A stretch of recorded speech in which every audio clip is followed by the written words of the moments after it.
નમસ્કાર દોસ્તો, વિડીયોમાં ફરી એક વખત તમારું સ્વાગત કરું છું। શર્માજીએ ફરી એક વખત દેશના વડાપ્રધાન અને દેશના ગૃહમંત્રીની પોલ ખોલી નાખી છે। જે રીતે ધર્મના નામની રાજનીતિ નરેન્દ્રભાઈ મોદી કરી રહ્યા છે, ત્યારે ઘણી બધી વખત તમે એવું સાંભળ્યું હશે કે નરેન્દ્રભાઈ મોદી એમ કહે છે કે ભાઈ મેં ક્યારેય ધર્મના નામની રાજનીતિ કરી નથી, રામ મંદિરના નામે વોટ માંગ્યા નથી, દેશના જવાનોના નામે મેં ક્યારેય વોટ માંગ્યા નથી। છતાંય નરેન્દ્રભાઈ મોદી જ્યારે ભાષણ કરતા હોય છે ત્યારે એમના મોઢામાંથી આ બધી જ વસ્તુ નીકળી જાય છે કે ભાઈ राम मंदिर हम बनाएंगे, हिंदू मुस्लिम घुसपैठियों को बाहर निकालेंगे, है देश के जवानों को हम इतनी सुरक्षा देंगे कि पड़ोसी मुल्क हमारे देश के जवानों का बाल भी बांका नहीं कर सकेंगे।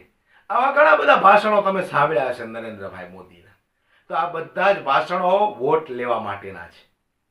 હિન્દુ મુસ્લિમના નામે, રામ મંદિરના નામે, દેશના જવાનોના નામે, છતાંય નરેન્દ્રભાઈ મોદી એવું કહે છે કે ભાઈ મેં ક્યારે રામ મંદિરના નામે વોટ નથી માંગ્યા, જે દિવસે હું હિન્દુ મુસ્લિમ કરીશ તે દી હું આ દુનિયામાં રહેવાને લાયક નથી, આવું ઘણું બધું બોલે। પણ આ તો ખુરશીની લાલચ હોય, સત્તા છોડી ન શકતા હોય એટલે આવું બધું બોલવાનું હોય, જનતાને મૂર્ખ બનાવવા માટે, બેવકૂફ બનાવવા માટે। ત્યારે આ વાતને લઈને આજે જે શર્માજી ગુસ્સે થયા છે, ખરેખર દોસ્તો હું તમને જે વિડીયો બતાવું એ વિડીયો પૂરો સાંભળજો, તમને પણ ખ્યાલ આવે કે ગુજરાતની બહાર દેશના વડાપ્રધાન હોય કે દેશના ગૃહમંત્રી હોય, જનતા એમની ધુલાઈ કરતા અચકાતી નથી અને ગુજરાતીઓ કેમ ડરે છે। તો સાંભળો તમે આ શર્માજીએ શું કહ્યું છે। शर्मा जी क्या कहेंगे, एक रहेंगे सेफ रहेंगे? आधा अधूरा नारा प्रधानमंत्री द्वारा गया दिया है, आधा अधूरा नारा। कैसे आधा? बोलते समस्त भारतवासी एक रहेंगे तो सेफ रहेंगे तो हमें बहुत अच्छा लगता है, लेकिन उनका टारगेट तो आपको सबको ही पता है। उनकी राजनीति की जड़ जो है वो हिंदू हिंदू हिंदू पे ही है। तो अल्टीमेटली नारा जो दिया गया वो हिंदू कम्युनिटी के लिए दिया गया है, लेकिन उनके मुंह से ये शब्द नहीं निकले कि समस्त भारतवासी एक रहेंगे तो नेक रहेंगे, सेफ रहेंगे। ये नहीं उन्होंने बोला, जैसे कि उनकी आदत है वो तो आप सभी जानते हो। एक दिन तो वो कहते हैं मैं हिंदू मुस्लिम की राजनीति नहीं करता, अगले दिन ही बनासकांठा में जाके वो कह देते हैं हिंदुओं एक हो जाओ वरना मुसलमान तुम्हारे आगे रोटी बेटी चुरा के ले जाएंगे। वो इनकी आदत है पुरानी। सो आधे अधूरे नारों के मैं प्रभावित नहीं होता। अगर वो पूरी बात कहते तो आज मैं भी उनको अप्रिशिएट करता कि हाँ समस्त भारतवासी हिंदू मुस्लिम सिख ईसाई क्रिश्चियन जैन बौद्ध पारसी जितने भी इस भारत में देश में धर्म है, जितने भी निवासी हैं, सब एक हो जाओ तो हम सेफ रहेंगे, तो मैं उनकी बात मानता। और सबका आह्वान करके फिर वो चीन को लाल आंखें दिखाते, चीन से कैलाश मानसरोवर का वीजा मांगते, तब मैं मानता कि हाँ उन्होंने कोई बात कही है। पिछले 5 साल से हमारे हिंदू धर्म के सबसे बड़े आराध्य देव भगवान शंकर का कैलाश मानसरोवर की यात्रा का वीजा रुका पड़ा, मालूम है आपको? चीन हमें लाल आंखें दिखाते था वीजा के नाम पे और प्रधानमंत्री जी चुप्पी होकर साथ के बैठ जाते हैं। एक रहोगे तो सेफ रहोगे, बटोगे तो कटोगे। हम तो नहीं बट रहे, तुम्हें मैं बांट रहे हो भाई, हमें एक तो करो। हम तो चीन को लाल आंखें दिखाने को तैयार हैं, हम उससे वीजा मांगने को तैयार हैं। तुम्हारी हिम्मत तो बड़े आगे चल के लीड करने की, नहीं करेंगे। चीन के आगे उनकी गिग्गी बन जाती है, झूला झूलने लग जाते हैं। हरियाणा के अंदर एक नारा लगा था बटेंगे तो कटेंगे। अब इसी आधार पर बीजेपी कहती है कि हम जीत गए। अब महाराष्ट्र और झारखंड के अंदर मोदी जी का नारा चल रहा है, एक है तो सेफ है। अब इसी नारे के साथ लग रहा है क्या कि बीजेपी सीटें निकाल पाएगी, सरकार बनाएगी? देखो जी, इसकी चीज़ मैं आपको एक चीज़ दिखाता हूँ आज उनके महाराष्ट्र की, और उन्होंने जो वहाँ के मंत्रियों ने बयान दिया है महाराष्ट्र के। बीजेपी के सांसद धनंजय महादिक कह रहे हैं जो महिलाएं लड़की बहन योजना के पैसे लेने के बावजूद कांग्रेस की रैलियों में जा रही हैं, उनकी फोटो हमें दे देना, हम उनका सही से इंतजाम करेंगे। इनका इशारा सिर्फ ये है कि बटोगे तो कटोगे। अगर हमसे तुमने सरकारी सहायता प्राप्त कर ली और उसके बाद अगर बीजेपी को वोट नहीं दिया, कहीं कांग्रेस में चले गए या महाविकास अघाड़ी में चले गए, तो उसके बाद हम तुम्हारा सही से इंतजाम करेंगे। ये उन लोगों की मंशा है। ये आज का बयान है सांसद का, ये उनकी हालात हैं। असलियत उनकी ये है, असलियत उनकी ये नहीं कि भारतवासियों को एक होने के लिए वो कह रहे हैं। असलियत उनकी ये है कि हम ही से पैसा लेके, सरकार का पैसे लेके अगर हमें वोट नहीं दे रहे तो इसका मतलब तुम बट रहे हो, और अगर तुम बटोगे तो हम तुम्हें काट देंगे। सीधी सा मतलब ये है। अच्छा शर्मा जी, किस तरह देखते हैं कभी योगी आदित्यनाथ का इस तरह का बयान, कभी मोदी जी का बयान? क्या लगता है आपको कि ये भारत में किस दिशा की ओर लेके जाना चाह रहे हैं? जंगल राज पुराना आदिम युग में कोई सत्ता नहीं होती थी, कोई सरकार नहीं होती थी, जिसका चाह मनाया उसने शिकार करा, उसने मार दिया। उसी जंगल या राज में ले जाना चाहते हैं। बाबा साहब अम्बेडकर के संविधान को ध्वस्त करना चाहते हैं। लगातार इनकी मंशा यही है, लाना चाहते हैं कि नहीं जी संविधान का राज नहीं होना चाहिए, राज होना चाहिए, हमारा राज होना चाहिए। जिसको मर्जी काट दो, जिसको मर्जी कह दो, कभी भी इनकी जरूरत पड़ सकती है।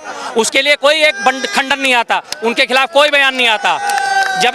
जब इनका गिरिराज सिंह जाके भागलपुर में कहता है, बिहार में जाके कहता है कि अगर कोई मुसलमान तुम्हें एक थप्पड़ मारे, तुम बदले में उसे 100 थप्पड़ मारो, तो इनका कोई खंडन नहीं आता, इनका कोई बयान नहीं आता, ये गलत कह रहे हैं, इस तरह की बातें गलत हैं।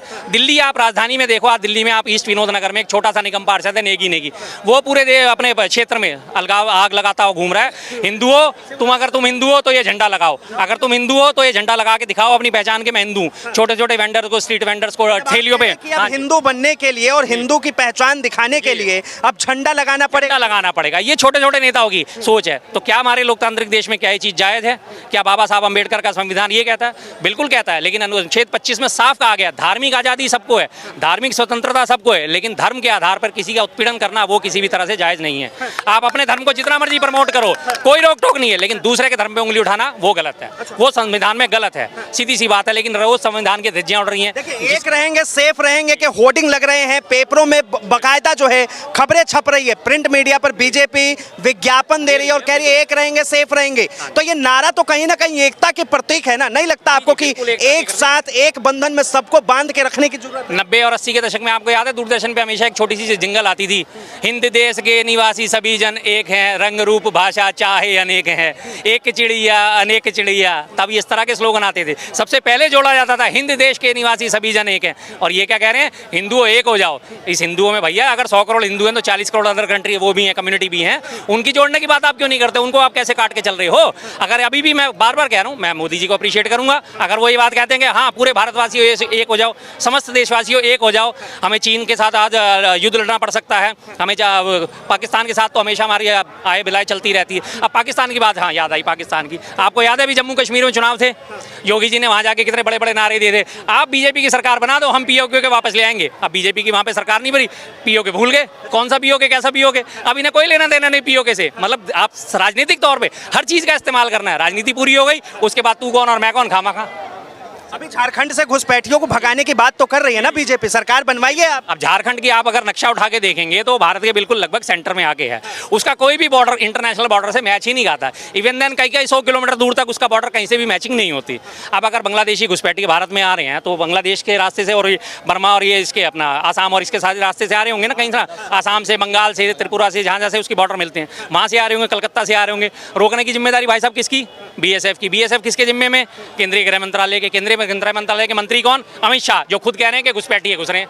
वाह भैया वाह, एक तरफ तो तुम कहते हो कि भाई देश सुरक्षित हाथों में, दूसरी तरफ इतना सुरक्षित है कि घुसपैठी अंदर घुसते चले जा रहे हैं। और मोदी जी ने ये भी कहा, मोदी जी ने ये भी कहा कि सावधान हो जाइए, वो आपकी बेटी को लेके चले जाएंगे। जी जी, मैं बताता रहा हूँ ना एक चीज और, अभी घुसपैठी के बाद आपको याद हो ना पिछले साल एक सीमा इधर आई थी, उसका क्या करा इन्होंने? वो अभी तक घुसपैठ करके बैठी हुई है, उसके लिए कोई एक्शन नहीं हुआ अभी तक, वो नोएडा में मजे ले रही है। निकालने किसकी जिम्मेदारी? केंद्र सरकार की कि मेरी? किसकी जिम्मेदारी है? और उसके बाद आपने जो बात बोली थी दोबारा बोली जरा। हाँ, मैं ये कह रहा था कि वहाँ पे साफ तौर पे प्रधानमंत्री कहते हैं कि वो आपकी बेटियों को लेके चले जाएंगे, लड़कियों को लेके चले जाएंगे, उसे बचाने की जरूरत है। कौन लेके जा रहा है और किससे बचाने की जरूरत है? वो जिसको भी इंगित कर रहे हैं, सबसे बड़ी बात आपने, मैंने फिर वही बात कहता हूँ कि देश सुरक्षित हाथों में, तो फिर आप क्या कर रहे हो? घास छील रहे हो बैठे हुए। थाने किस काम के हैं? न्यायालय किस काम के? पुलिस फोर्स किस काम की? अगर किसी की आज की डेट में भी इतना सा लोकतंत्र का राज होने के बावजूद किसी की इतनी हिम्मत हो जाती है वो सरेआम तुम्हारी बेटी को उठा के ले जाएगा और तुम कुछ नहीं कर सकते, तो सरकार किस लिए? पंगु सरकार है, फिर तो खत्म ही कर दो सरकार, बात खत्म, छुट्टी, फिर तो वही आदिम युग में ले जाओ हमें। मतलब आप जो है प्रधानमंत्री के कार्यकाल पे सवाल उठा रहे हैं, जो 11 वर्षों से प्रधानमंत्री हैं, और वो साफ कहते हैं जिस तरह से लगातार उनके एक के बाद एक नेता ऐसे ऐसे हैं जो बयान देते हैं और कहीं ना कहीं वो भारत के हिंदुओं को इंगित करता है, वो लोग एक हो रहे हैं, जातियों में कम से कम बांटने का काम नहीं। अब इसका मैं सबसे बड़ा आपको उदाहरण देता हूँ, जो अभी तक का जो है कि बटेंगे तो कटेंगे, इनका वोट बट गया इसलिए इनकी सीट कट गई। 303 सीटें हुआ करती थी, आज 240 पे रह गए, तो ये उनको कह रहे हैं भैया बटोगे तो कटोगे, बीजेपी वाले जैसे जैसे बटते चले जाओगे तुम कटते चले जाओगे, तुम्हारी सत्ता घटती चली जाएगी, तो इसलिए इकट्ठे हो जाओ, मेरे पीछे आ जाओ। हालत इनकी ये है कि बट गए, इनके वोट बट गए, अभी उसी बटे हुए वोट बैंक को इकट्ठा करने में लगे हुए किसी ना किसी तरह से। कभी हिंदू मुस्लिम की हवा दे देते हैं, कभी किसी और की हवा दे देते हैं, कभी घुसपैठियों की बात दे देते हैं। अब घुसपैठियों को रोकना किसका जिम्मा है भाई?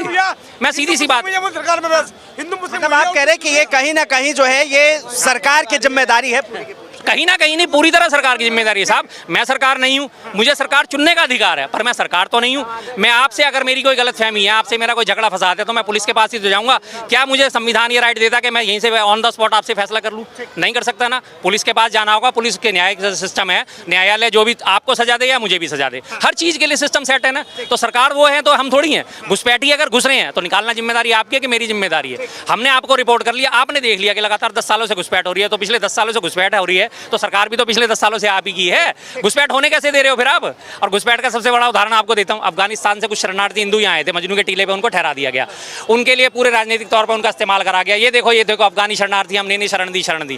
खैबर पास मजनू के टीले के पास उनको जो है उसमें खादर में उनको बसा दिया गया। उसके बाद उन्हें खूब उबाल के, और उसके बाद एक मिनट।